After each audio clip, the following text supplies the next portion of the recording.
ஷாஃபி, ஹனஃபி, அம்பலி, மாலிகி இந்த பிரிவுகள்ல வந்து தொழுகை வந்து இப்படி பிரிக்கிறாங்க. இதுல ரசூல்லா வந்து எந்த முறையில வந்து தொழுகை நடத்தினாங்க?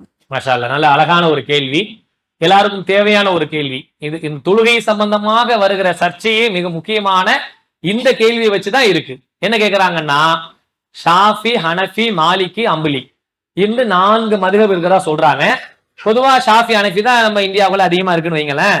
அப்ப இந்த ஷாஃபி, ஹனஃபி அப்படின்ற இந்த விஷயத்த சொல்லி தொழு முறையை சொல்றாங்களே, ஷாஃபி ஹனஃபின்னு சொல்லுவாங்க, அத்தா மாருங்க வாப்பா மாருங்க ரெண்டு கேட்டு சொல்லும் போதே புரிஞ்சல. நீங்க வாப்பான்னு கூப்பிட்டீங்கன்னா என்ன குரூப்பு? இவங்க ஹனஃபி ஷாஃபி முறை, வாப்பாக்கெல்லாம் யாரு ஷாஃபி, அத்தான்னு சொன்னாலே ஹனஃபி அப்படின்னு முடிவு பண்ணிடுவாங்க. அப்ப இதெல்லாம் இப்படி எல்லாம் மதுஹபின் அடிப்படையில நம்மளை பிரிச்சு வச்சிருந்தாங்க. அப்ப ரசூல்லா எந்த மதுஹப்னு கேக்குறாங்க. இங்க ஷாஃபி, ஹனஃபி, மாலிகின்னு சொல்றீல, அப்ப ரசூல்லா வந்து தொழுகை முறையில என்ன முறையை சொல்லுவீங்க அப்படின்னு கேக்குறாங்க. ரசூல் ஸல்லல்லாஹு அலைஹி வஸல்லம் அவங்க சொன்ன முறைதான் அல்லாஹ் வழிகாட்டிய முறை. நபிகள் நாயகம் ஸல்லல்லாஹு அலைஹி வஸல்லம் அவங்க எந்த ஷாஃபியும் இல்ல, ஹனஃபியும் இல்ல, மாலிகியும் இல்ல, அம்பலியும் இல்ல. இதெல்லாம் எப்படி இந்த பேர் உண்டாச்சுன்னு சொன்னா, இமாம்களுடைய பேரால ஒரு மதுஹபை உண்டாக்கிட்டாங்க. ஹனஃபி இமாம்னு ஒருத்தவங்க இருந்தாங்க, அவங்க வழியாக இந்த ஹனஃபி மதுஹப் உண்டாக்குறாங்க. ஷாஃபின்னு ஒரு இமாம் இருந்தாங்க, அந்த இமாம் மார்க்க அறிஞராக அவங்க ஒரு மார்க்கத்தை சொல்லுகிற, திரட்டுகிற, மக்கள்கிட்ட பிரச்சாரம் பண்ணுகிற, அதை பாதுகாக்கிற அவங்க ஒரு மார்க்க அறிஞரா இருந்தனால அவங்க பேர்லயே ஒரு மதுஹப் உண்டாக்கிட்டாங்க. இதெல்லாம் எப்படி உண்டாச்சு? ஒரு இமாம்கள் பேரால, அவங்க சொல்லுகிற சட்டத்தின் பேரால மதுஹபை உண்டாக்கிட்டாங்க. அவங்க எல்லாம் என்ன சொல்லியிருக்காங்கன்னா, நாங்க சொன்னதுக்கு ஏதாவது விஷயம் ரசூலுல்லாஹ்வுடைய சொல்லோடு முரண்பட்டால் எங்க சொல்ல தூக்கி போட்டுருங்க, ரசூலுல்லாஹ்வுடைய சொல்ல ஃபாலோ பண்ணுங்கன்ட்டாங்க. எல்லா இமாம்களும் என்ன எழுதி வச்சிருக்காங்கன்னா, நாங்க சொல்றோம், எங்களுக்கு அறிவுக்கு உட்பட்டது, எங்க மார்க்கத்துல ரசூலுல்லாஹ் சொன்னது தெரிஞ்சதை வச்சு நாங்க சொல்றோம்.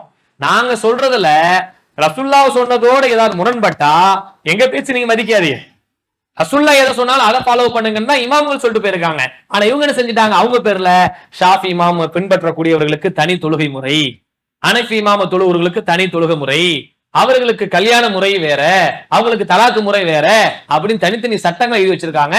இதற்கும் மார்க்கத்துக்கும் எந்த சம்பந்தம் கிடையாது. நபிகள் நாயகம் ஸல்லல்லாஹு அலைஹி வஸல்லம் சொன்னாங்க, சல்லு நீங்கள் தொழுவுங்கள், கமா ரைத்து முனி வசல்லி, என்ன எவ்வாறு தொலை கண்டீர்களோ அவ்வாறு நீங்க தொழுது கொள்ளுங்கள். எப்படி ரசூலுல்லாஹ் தொழுதாங்க?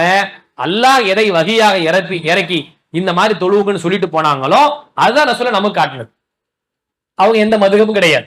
அதுக்கு பின்னாடி வர இமாம்கள் பேர்ல உண்டாக்குனதுக்கும் இவங்க வச்சிருக்க தொழுகை முறைக்கும் ரசூலுல்லாஹ்வுடைய தொழுகை முறைக்கும் எந்த சம்பந்தமும் கிடையாது.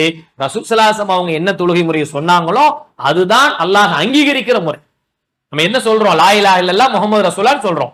வணக்கத்துக்குரிய அல்லாஹ்வை தவிர யாரும் இல்லை, முஹம்மது நபி ஸல்லல்லாஹு அலைஹி வஸல்லம் அவர்கள் அல்லாஹ்வின் தூதராக இருக்கிறார் என்று நம்ம கலிமா சொல்றோம். ரெண்டு தான் நம்ம மெயினா சொல்றோம். என்ன சொல்றோம்? ஒன்னு அல்லாஹ் அவன் சொன்ன அவனை ஏத்துக்கிறேன், ரெண்டாவது ரசூலுல்லாஹ்வை ஏத்துக்கிறேன்.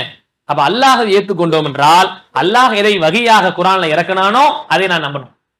அந்த இறைவன் யாரை தூதராக தேர்ந்தெடுத்து வழிமுறைகளை காட்டி தந்தானோ அந்த ரசூலை நான் ஃபாலோ பண்ணும்.